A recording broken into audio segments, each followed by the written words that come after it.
Take a look at these impressive numbers. The Amazon rainforest, the largest in the world, covers approximately 5.3 million square kilometers. The second largest, the Congo rainforest, is significantly smaller, only 1.7 million square kilometers. Now let's compare them to the Sahara Desert, the largest hot desert on our planet, which spans a massive 9.2 million square kilometers. That's nearly twice the size of the entire Amazon rainforest. If the Sahara were a country, it would rank as the fifth largest nation in the world, roughly the same size as the United States, China, or Canada. So here's the big question. What would be better for our planet? 9 million square kilometers of scorching sand under the burning sun? Or 9 million square kilometers of living, breathing forest? At first glance, the answer seems obvious, but in reality, it's far more complicated than it appears. In this video, we will deeply explore whether it's realistically possible to transform the world's largest desert into a forest.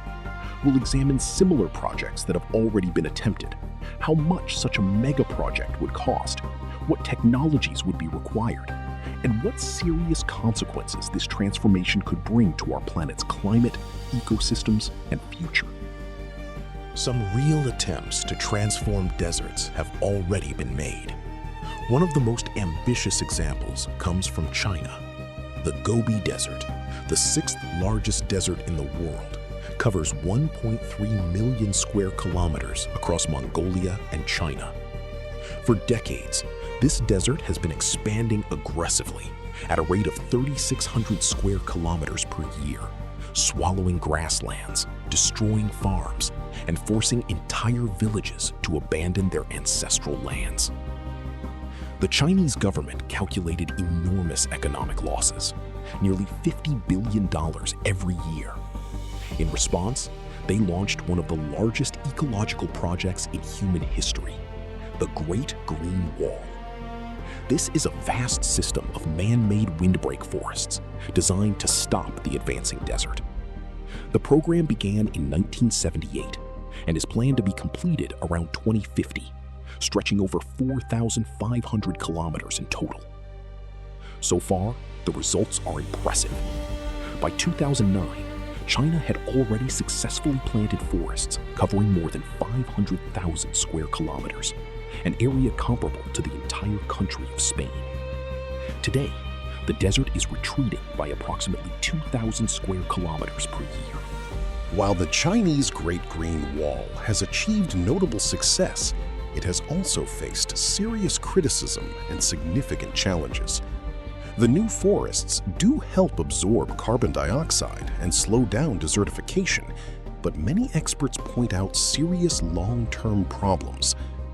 One of the biggest concerns is the massive depletion of underground water reserves.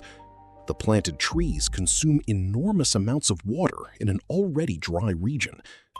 Another major issue is the lack of biodiversity. Most areas were planted with monocultures, single species of trees, which makes these forests extremely vulnerable to diseases, pests, and climate changes. A tragic example happened in Ningxia province in the year 2000, when more than 1 billion newly planted trees died due to severe drought and disease. Some scientists are skeptical about whether the full project can be completed by 2050. At the current rate of reclaiming about 2,000 square kilometers per year, completely transforming the entire Sahara Desert would theoretically take around 4,600 years. This clearly shows how incredibly difficult such mega projects are, even for a powerful country like China. A similar, but even more challenging project is currently underway in Africa, the Great Green Wall of the Sahel. Launched in 2007, this ambitious initiative aims to create a massive green belt stretching across 8,000 kilometers and covering 1 million square kilometers by 2030. It passes through 11 countries in the Sahel region, a fragile transition zone between the Sahara Desert and the African savanna. Like in China, the Sahara is steadily expanding southward here too, worsening drought, hunger, poverty, and even contributing to regional conflicts and terrorism.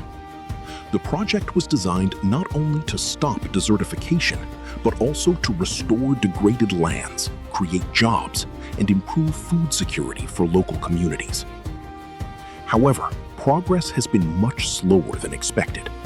As of 2023, only about 18% of the planned area had been restored.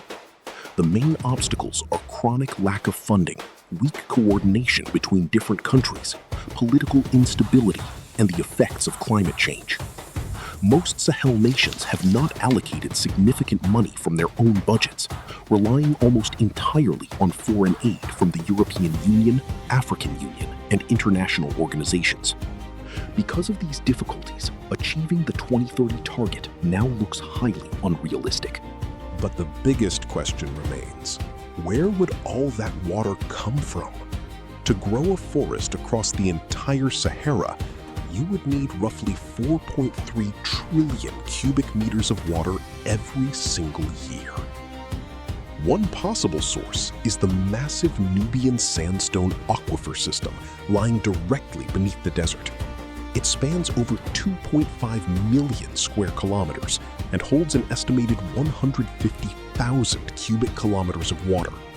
In theory, this underground reserve could supply the new forest for the first 35 years. However, there's a major problem. This water is non-renewable. Once it's gone forever. And millions of people in the region already depend on it. That's why the main long-term solution would have to be desalination, turning seawater into fresh water. Thanks to major technological advances in countries like Israel, Saudi Arabia, and the UAE, the energy required for desalination has dropped dramatically. Today, it takes about 3 kilowatt hours to desalinate 1 cubic meter of water. Adding the energy needed to pump it uphill across the Sahara brings the total to roughly 5.5 kilowatt hours per cubic meter.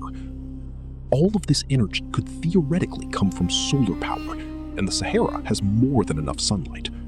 Still, just the cost of the water alone would run into billions of dollars per year. When you add pipelines, infrastructure, and maintenance, we're talking about trillions. So is turning the Sahara into a forest a good idea? On one hand, the potential benefits are enormous. A new forest could absorb between 6 to 12 gigatons of CO2 per year. That's 16 to 33% of current global emissions.